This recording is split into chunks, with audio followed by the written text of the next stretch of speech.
Now we are. Oh, okay. All right. So we got Old Timer and Word Polar with us. And how many of you guys? I'm just going to use those names because nobody needs to know who you are, right? No. Is there any way we can we blur my face or change my voice? Oh yeah, we could do that. Yeah, we got the winners of the Boardman Tournament. Congratulations, guys. That's good. Thank you. Thanks.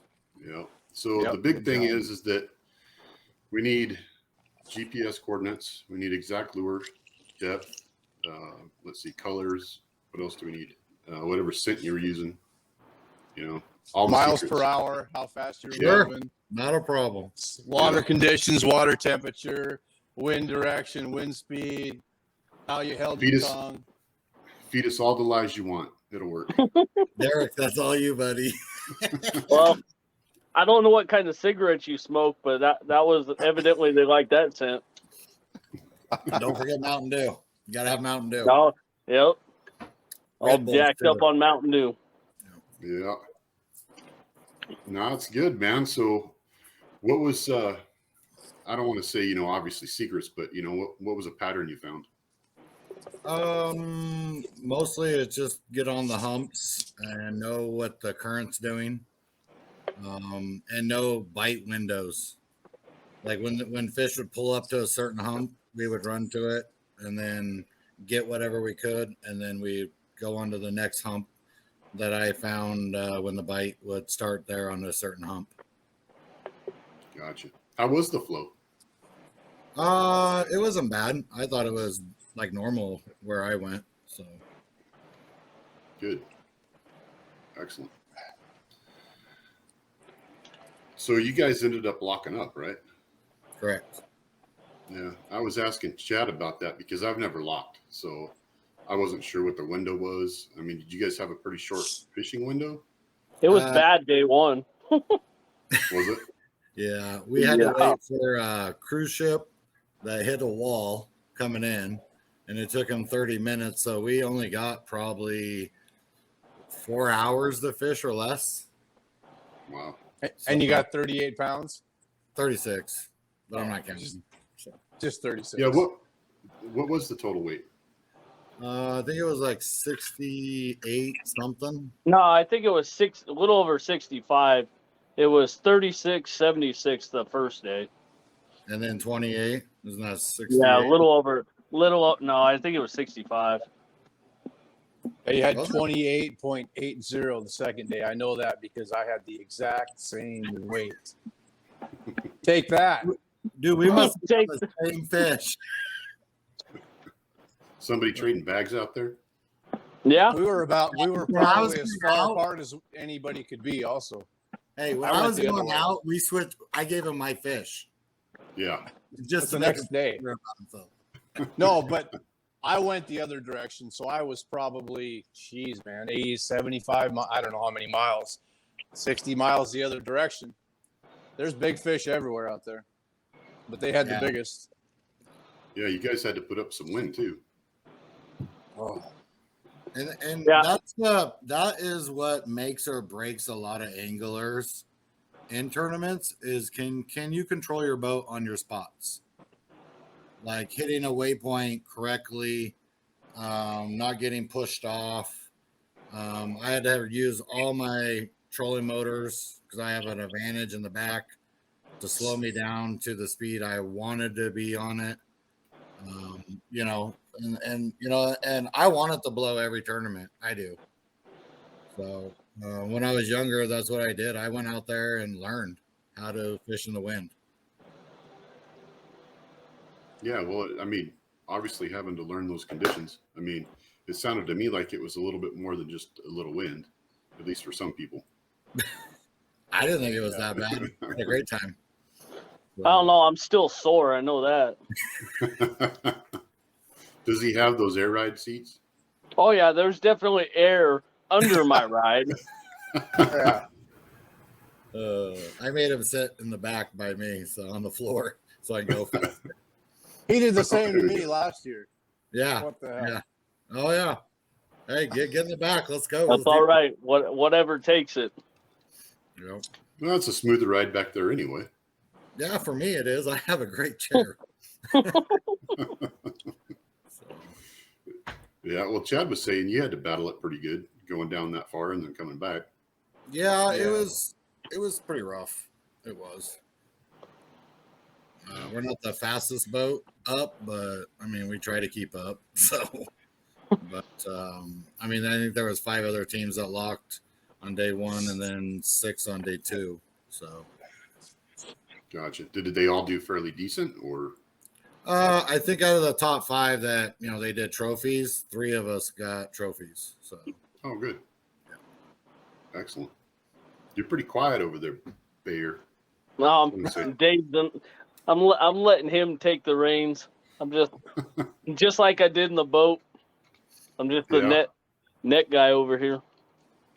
Well, I can't take it. I want to talk, but apparently my audio is horrible. But I told Leeland and Derek, I told these guys they're going to win this tournament.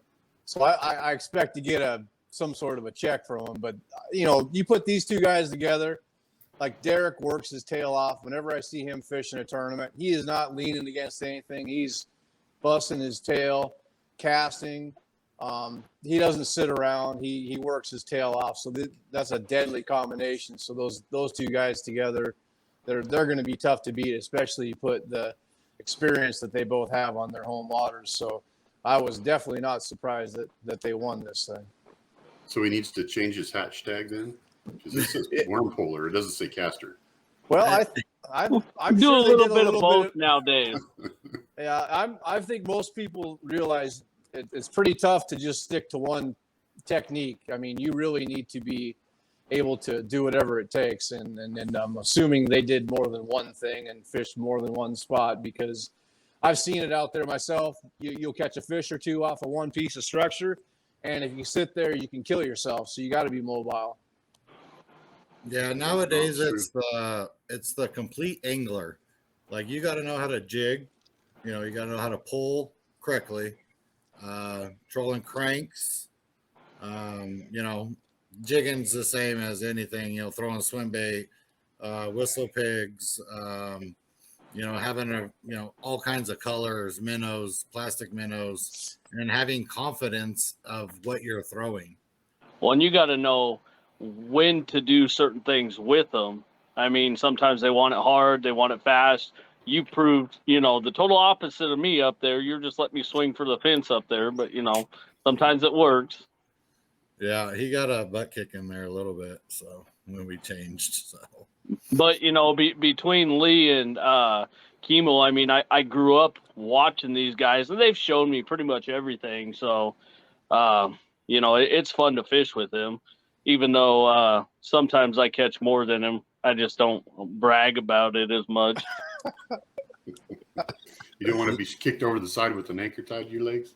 Yeah. Well, at least it would have been a lot colder. True that. Yeah. A lot of it is having the right partner. Getting a good partner is as good as you or better makes that person, like, say me, fish harder. Talking in the boat, like, hey, do you feel like this spot's going to do it for us? And, agreeing that we're going to take off. Like, hey, this spot's done. Like, we got all our biters on what we're doing. Yeah, we can sit there for 2 more hours and maybe get a couple more. But why not go to a fresh spot, even though there's another tournament boat that hasn't seen what we're throwing and getting more bites? Right. I mean, me and Derek, we made an audible about, wasn't it about 10 o'clock? 10:30. Yeah.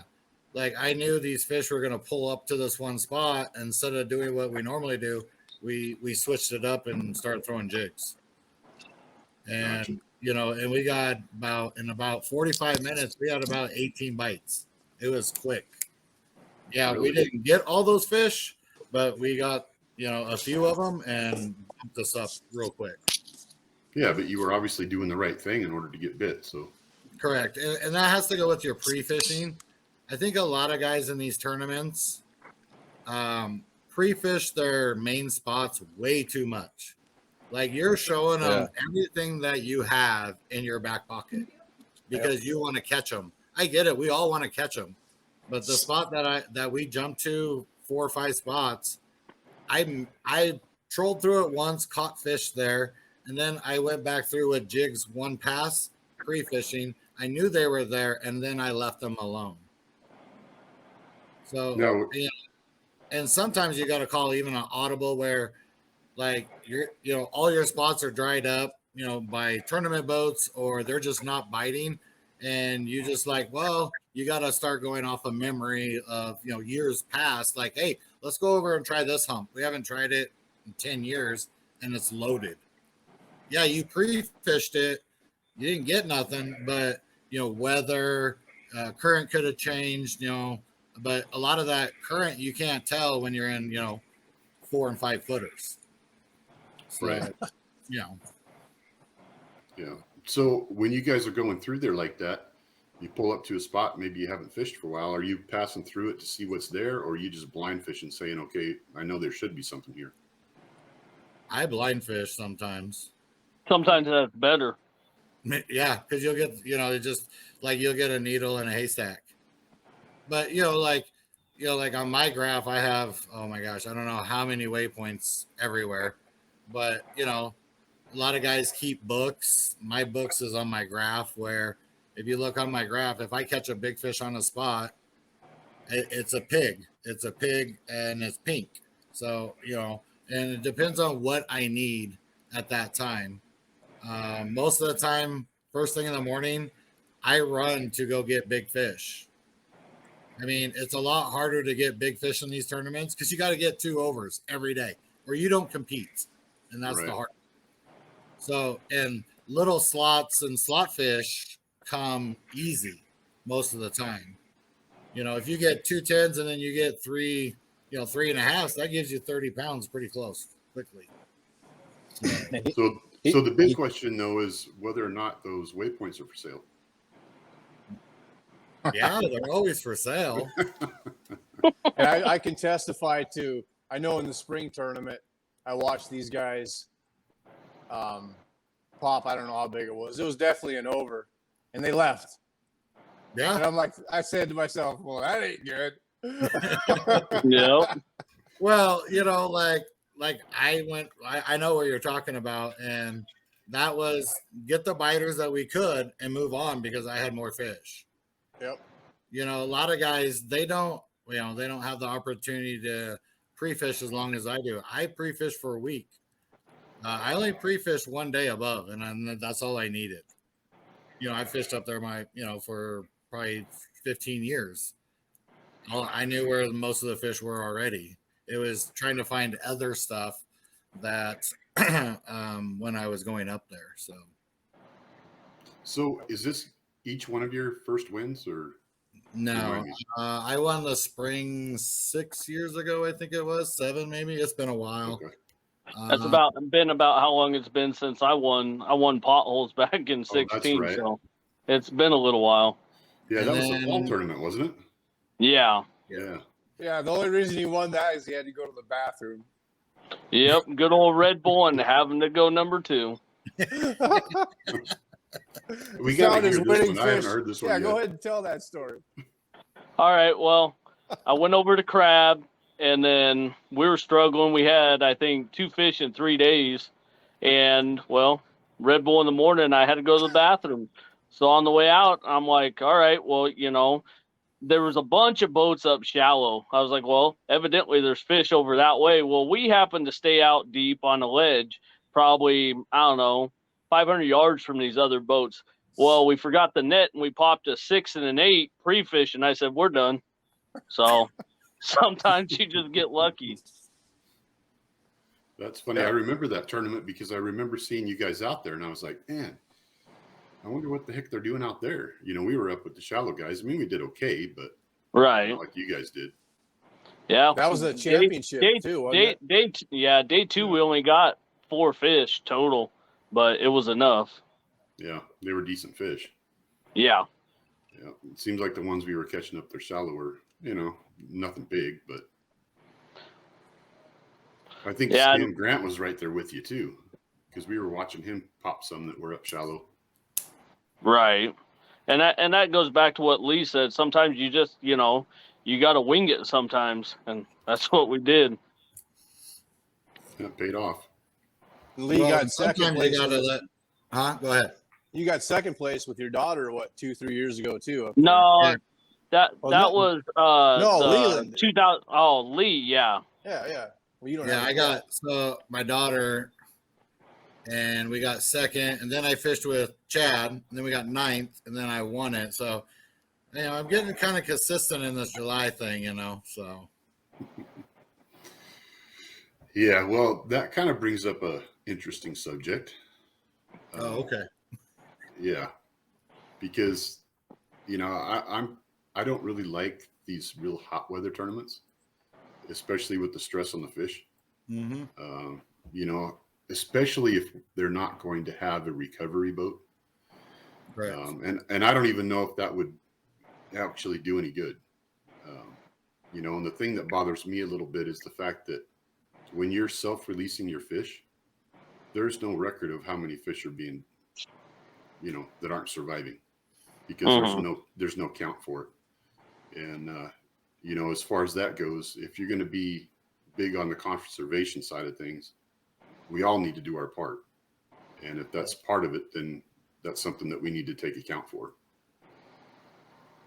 I like the way they're doing it in Montana with when we talk to Whit. I know it's not a perfect solution, but they have boats all over the place. And obviously in a river, it's not wide, so you could strategically place 3 boats and at any time of the day, take your scorecard, have the judge measure your fish or weigh them, I guess, and a lot easier on the fish. So I think there are, other options that we should explore, because it's tough to keep these fish happy, especially if you have a bite early in the morning and you're bouncing them around all day. And it doesn't seem like it's calm up there very often. It's usually a rough ride coming back.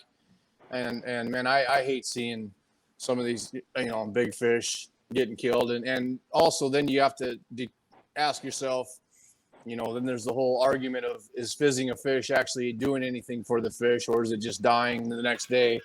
And I've heard a lot of people say that that's exactly what happens on a fish that, deeper than 32 feet. That's kind of the number that is always talked about, that those fish are probably, you might release them. And that all comes down to the time of the year we fish our tournaments. I mean, most of us are, like me personally, I would love if we didn't fish tournaments in June or July or August, because that's my busy season for work, first off, but it is tough on the fish, and they might, move deeper. There are fish everywhere.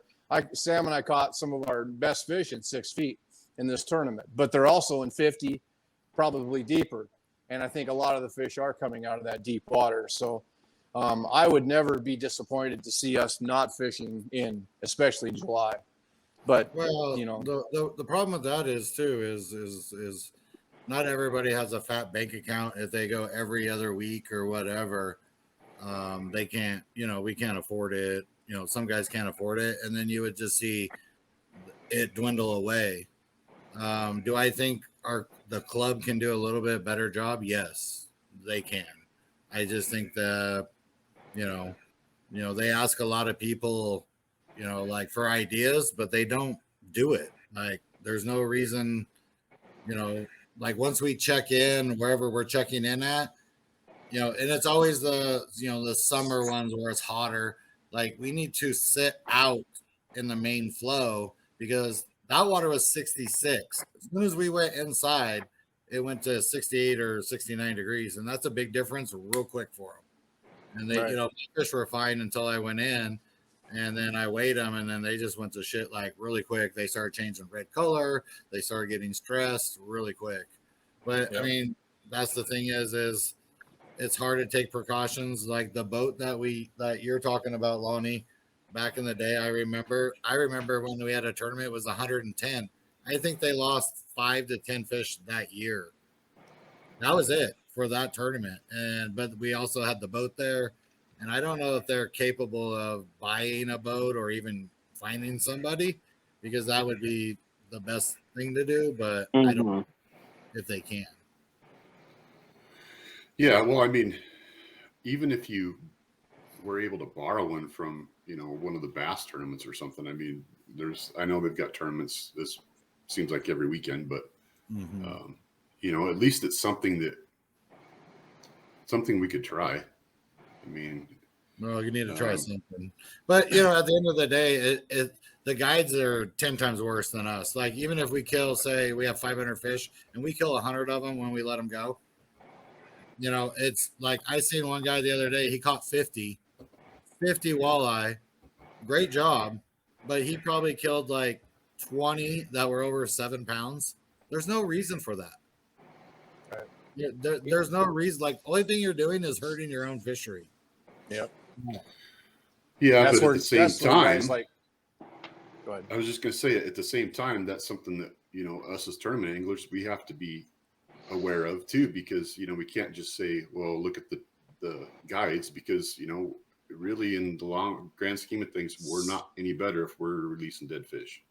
Yeah, but he kills twice as many as we let go in one tournament, I guarantee. Yeah, but at the same time, though, man, it doesn't really matter whether it's 1 or 10. We're still doing the same thing. No, I agree to a point, but I'm just saying is, how many walleye do you keep a year versus what I keep a year? I haven't kept a walleye in probably like 10 years. It's not that I don't like eating them. I just like catching them. Right. So, sure. Like, as a tournament guy, I have done my job, as in every fish I catch, I try to get back in the water.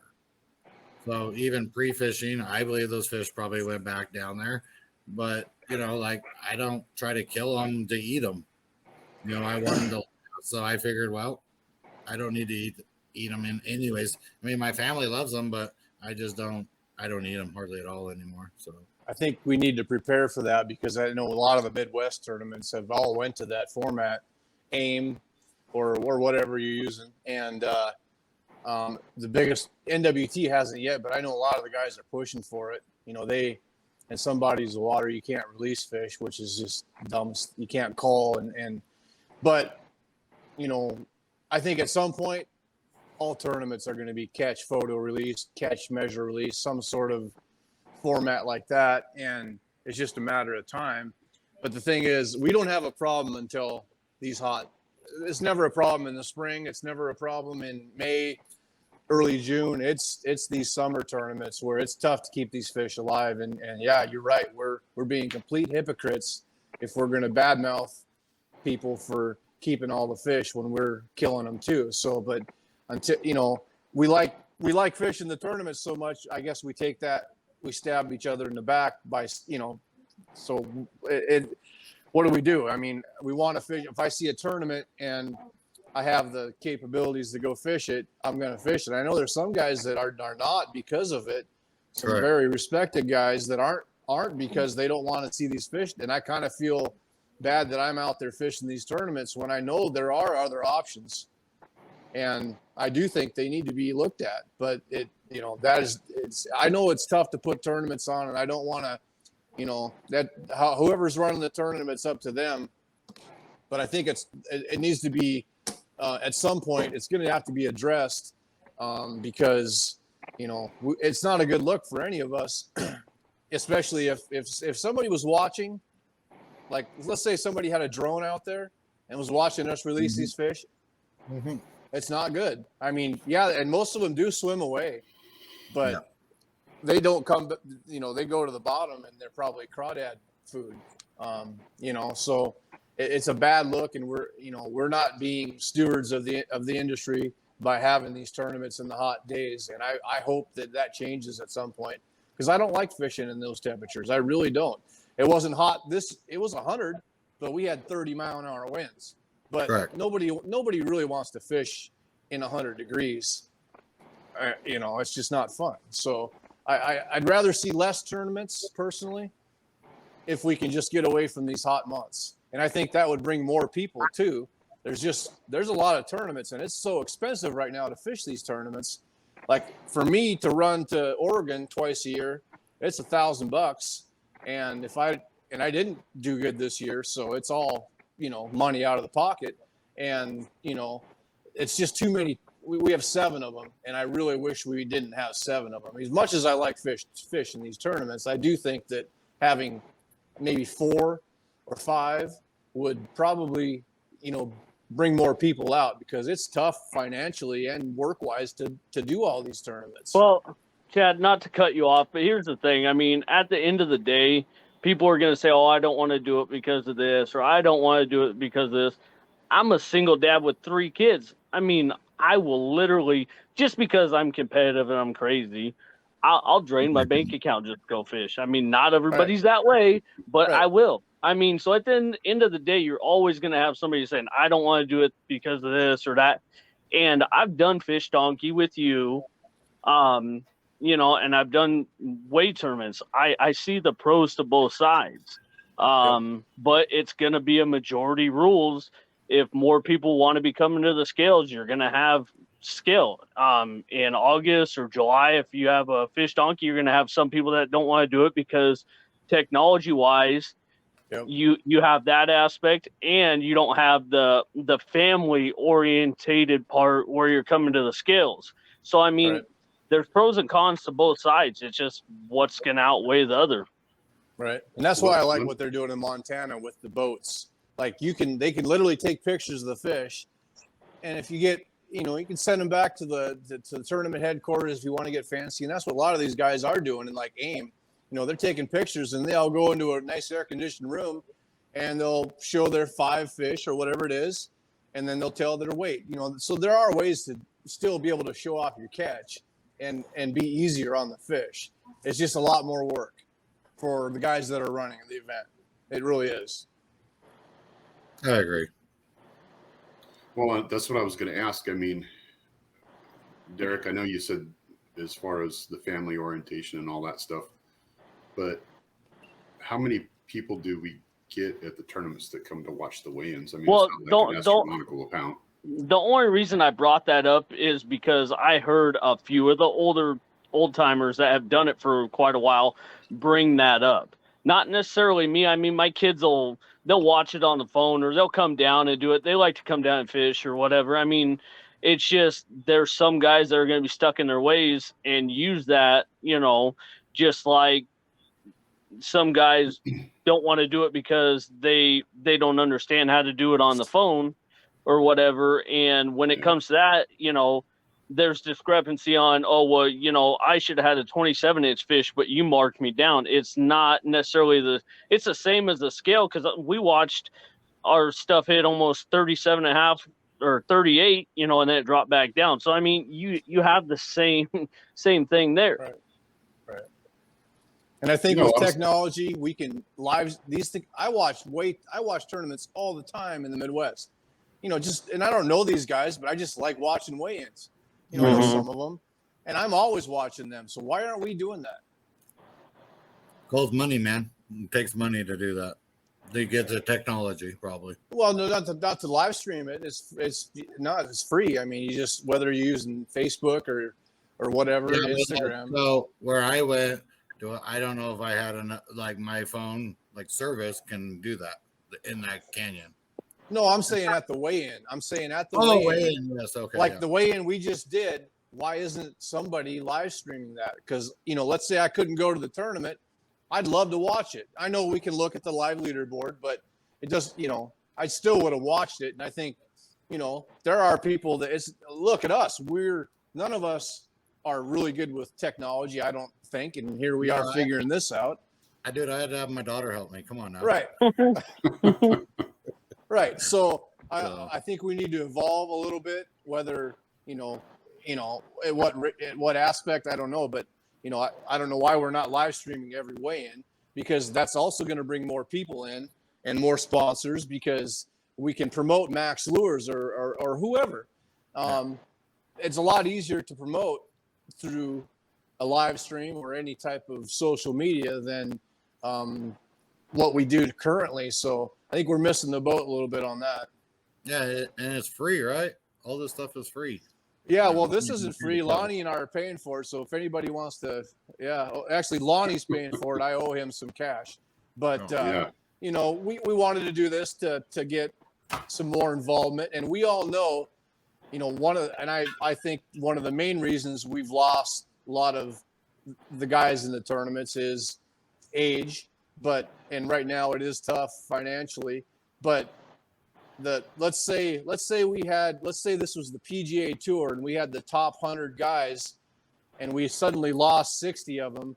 Well, we still have the top 40 guys. Are, you know, there's a couple that, you know, that might just love it fishing so much and they don't care if they cash a check, you know. Mm-hmm.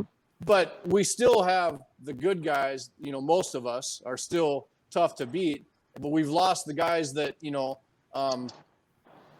just the average weekend fisherman. Unless you have the drive to want to get better and learn from everybody, it's a tough time to get into it. So it's not like we don't have good guys still fishing these tournaments. We've just lost the rest of the crowd because it's tough to beat some of these guys like Lee and Derek especially on their home waters. Now they come down this way. Lee doesn't know what to do in lakes. So that's not completely true, but I'm just giving a little bit. Yeah, I know that's not. He's lying. I got to give him a little bit, you know. But he's, you know, these guys are tough to beat, and you have to focus and put your time in to try to beat these guys. And yeah, you can still do it, but I think we've lost that crowd a little bit because it's so expensive to fish these tournaments right now. You know, I mean, but we were hoping that doing something like this would bring some people back in and talking to all the guys that won the tournaments and try to get a little bit of, you know, obviously we don't need to know everything you do, but just try to get a feel of how you go approach these tournaments. And like you said, you can't usually just sit on a spot. You have to have a game plan and you have to have a partner that can, you know, you can talk to and make a decision, because it very rarely happens where you just sit in a spot for 2 days. I mean, it can happen. Yeah. But man, don't expect it to. I think the biggest thing is people falling out. They don't adapt to the new stuff that comes out. Let's say electronics. You know, swim bait has taken over the game tremendously. You know, like when I came out with my whistle pigs, jigs, and you know, for about 5 years, that's what everybody was using was whistle pig jigs. And I just think people just don't adapt. They don't try. I mean, maybe they do try, but you know, they see our weights and they're just like, oh my gosh. Well, if you try a little bit harder, you can get up there, and getting in with the right crowd or right guys that'll help you. We'll all help each other. If say we were all a group, I guarantee you we won't lie to each other in a group. Yeah, we'll lie to the guy that's not in our group, but you know, our group will be like, hey, did you fish this, and this? And if you say yes, okay, how was it? Okay, well, I got him on a blade bait and a swim bait. Okay, well, is there enough fish for both of us on that spot? Or yeah, dude, it's loaded. Just come on in here. You know, let's race there. But you know, I think that's a lot to do with it. That these anglers, you know, they are the best in the Pacific Northwest in that area. They will help you as long as you're, you know, respectful and ask questions. Most people, if you ask, I mean, I tell them straight up, like if I don't know you, I tell them straight up, like, yeah, throw swim baits, throw jigs, you know, this depth, go try over here, there, you know, yeah, I'm not going to tell you like a secret rock pile, but I'll give you the basics. And then you need to learn from there. You know, I've spent a lot of time and money getting good. You know, I fish tournaments really is for my daughter. My daughter loves to see me cash checks, get trophies. That's why she fished that one time. You know, she told me, Dad, we're probably going to get the top 3. And I'm like, sweetheart, we're fishing against the best. And, you know, and I'm just like, okay, well, we'll see what happens. And, you know, sure shit, we got second, you know, and she's like, I told you, Dad. And I'm just like, well, you know, so, you know, but, you know, she holds that over all my friends, you know, like that we beat, like, hey, I beat you. I'm like, just one and done, sweetie. You're good. You know, for the rest of your life, you're good. So, but, you know, it takes a lot of time and money and, you know, knowledge and understanding current. And current fish are the easiest to catch. They're always biting eventually. Where lakes, you know, you find them here on this point, they won't show back up for a week sometimes. You know, so, you know, I always say current's the easiest. And you never know when you're going to get a 10 or 12 or 15 pounder on the Columbia River. You know, I caught 3 over 10. Sorry, Derek, but I did. Derek caught a 6. But you know what I mean? Like, if we didn't have those. But I netted that one this time. Yeah. But you know what? Like, day one, I only caught 2 fish. There were 2 10s, over 2 10s. Derek caught the rest of the fish the rest of the day. I'm okay with that because it's a team event. I got us there safely. I got us on the spot. I figured all that out. So it is a team event. So, it don't matter who catches them, man. I've had Dan catch everyone one day, and then the next day it's my turn. So who cares? No, that's not what I hear. But anyways, well, as much as you guys have fished the tournaments, you guys all know, without boat control, you don't catch fish. And 90% of that, I'd say 95% of it's boat control. I mean, especially when you get, I talk to the hand, whatever. We're going to be late.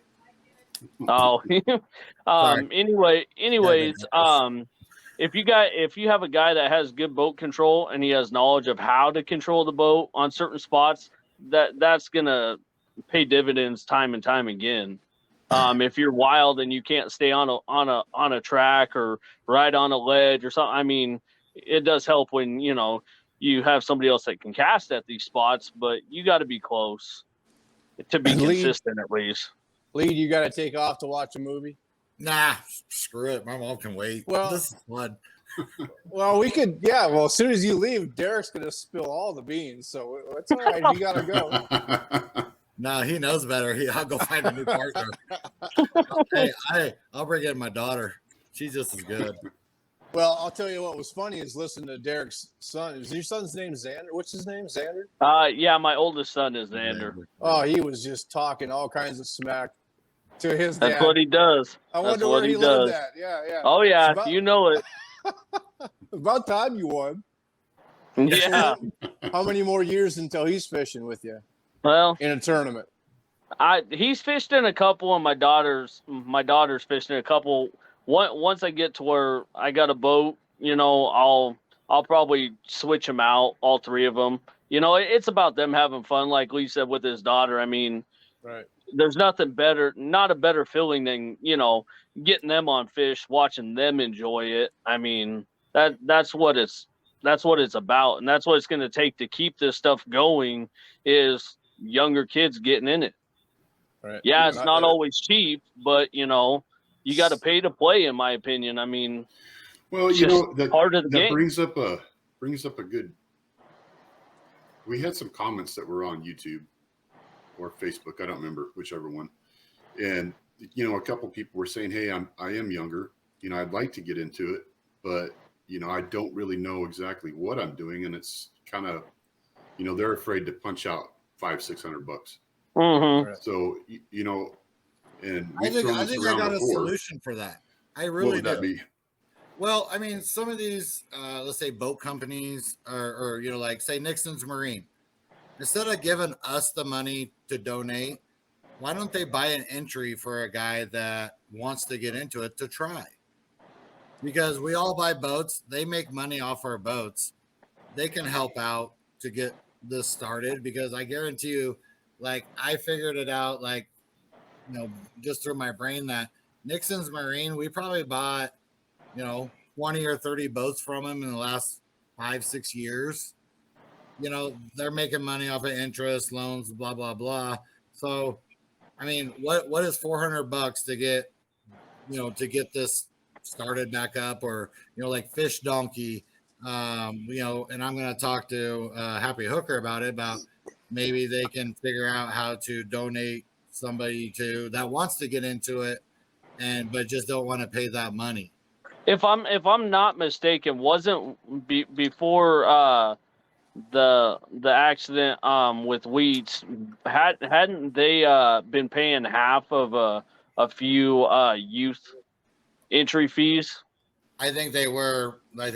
Yes. I can't remember. I mean, because I haven't had my kid in it, but I mean, last year they did it with Fish when we were doing Fish Donkey. Yeah, they he donated like $500 every. I mean, those guys donate a lot, and I mean, there's more people that donate stuff. I mean, and heck, maybe next year if there's somebody that wants to, I'll pay half their entry fee to get them in, with their kid. I mean, hey, we'll just let Chad do it because he ain't doing nothing. I'll just stay home and pay for somebody else to fish. Hey, you would save a lot of money. Tell you what. Yeah, I took some lumps this year. You had that spring. What was it? Year before last down here. Yeah. That you won it. So you've got it. Yeah. I'm good with doing terrible. I won it now, so you'll probably never hear my name on stage again. Oh, nah, I don't buy that one. Yeah, but like we all go through we'll cash checks for 2 years, and then all of a sudden you're just like, what is up with that team? Like they used to be a contender, or like back in the day when I first started, you had rivalries like Romigs and Grubenhoffs, and it was war out there. It was crazy, and I was a newcomer, so I was kind of scared. Like, okay, I'm staying out of these guys' ways. But you used to have like rivalries. Everybody came. There's a lot of people, and I get it. The costs are very high, but you don't even have rivalries anymore. Everybody's pretty much like, hey, how you doing? Like, so for that note, it's like what Seattle Seahawks and whoever they don't like. Hey, to bring that up, you have that in your boat. Remember that. I know, and you ain't wearing that no more either. Had what? Oh, Seahawks hat. Yeah. One thing that you could, and this is just something thrown out there. You talk about competition. What if you were to take, let's say, the top, 30 teams, and whether it be fall, spring, or whatever, it doesn't matter. Do like a head-to-head. So you do like, let's say 3-4 weekends, not in a row, but you could space it out, and you just go through a tournament like that where certain teams get knocked out. Next person that wins, they advance. Kind of like head to head, but not quite. I think it's worth a shot. I mean, it's something to breed a little competition, something different. I liked what they had going at head to head last year, but they completely ruined that with their own. I thought it was great, but I just thought it was like a good old boys club. Like they didn't get the head guys in there. Stuff like that. But, I think it would be kind of fun, really. But, I like the 5 days of head-to-head. I think some guys would do it, but I don't know. That's really tough to take. That's the biggest thing. It's got to be worth it to a guy to take a whole week off of work. Right. Well, it's all, how bad do you want it? How bad do you want it, man? That's all it is. Well, it comes down to can you do it, though. With it, a lot of guys can't take a week off to fish. It's just not logistically possible. Yeah, it is. It's called vacation. If it was $50,000, everybody has vacation.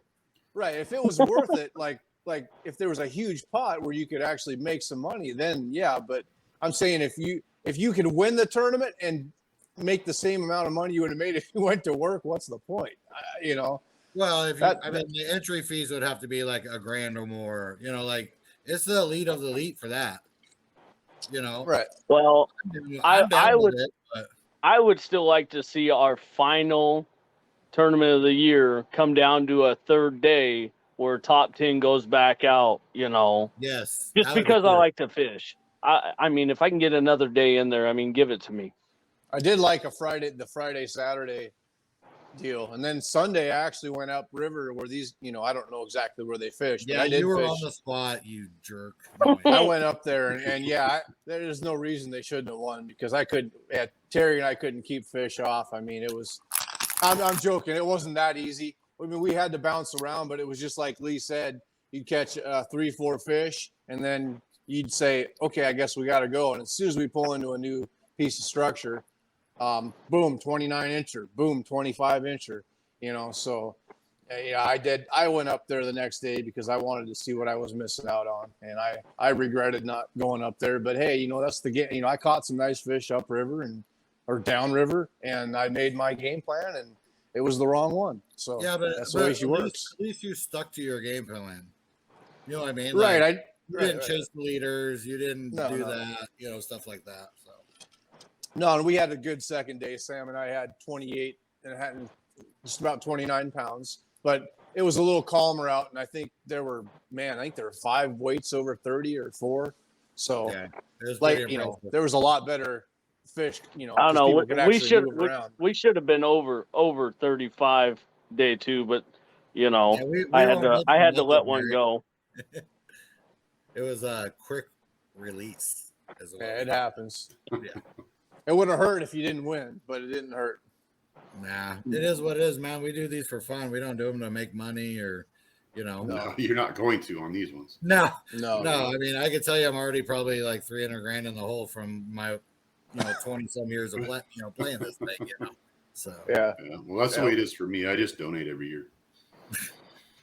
Oh, eventually it'll what it be is. your time. Just keep at it. Yeah. I've been saying No, that it's for a true. long time. It is true. So And when it's meant to be, you know it. It's just that feeling. Everything just works out.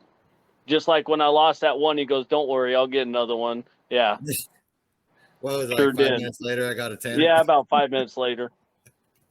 And then we caught that one, and I was like, "We won it, dude. Probably not by very much, but we won it." And he's like, Yeah, but "How do you half know?" a I pound. go, Yeah, it was like 4 ounces. 4 ounces. Hey, a win's a win. So Oh, Oh, yeah. yeah. Doesn't matter how you do it. Yeah. Got that trophy. Yeah. You guys got anything else? no, I just can't wait. I don't for think so. No, we'll see you guys in the spring. That first tournament of the year is actually, do we got a Tri-Cities one first next year? Yeah. I we do. think Tri-Cities is the first right. week of March, maybe. Yeah, I won't be at that one, but I'll be at the Yuma one. So Hey, Jordan, if you hear me on this, I want to lock through Ice Harbor, and then I want to lock through John Day in August. Oh, jeez. Good. Yeah. hey, wait, And wait a minute. Speaking of that, I'm still waiting on my my Happy Gilmore check to come in Yeah. FedEx I also. want my Happy Gilmore check. Oh, you didn't get that? Oh, what the No. heck? Oh, it got lost in Oh. shipping. Let me show you what they look like. Yeah. Yeah. Yeah. Let's just show that. I'm gonna come up there and cross your name off it. All right, guys, I gotta go. Thank you very All much. All right. Good time. Thank you. See you, Lee. Talk to you later. See ya.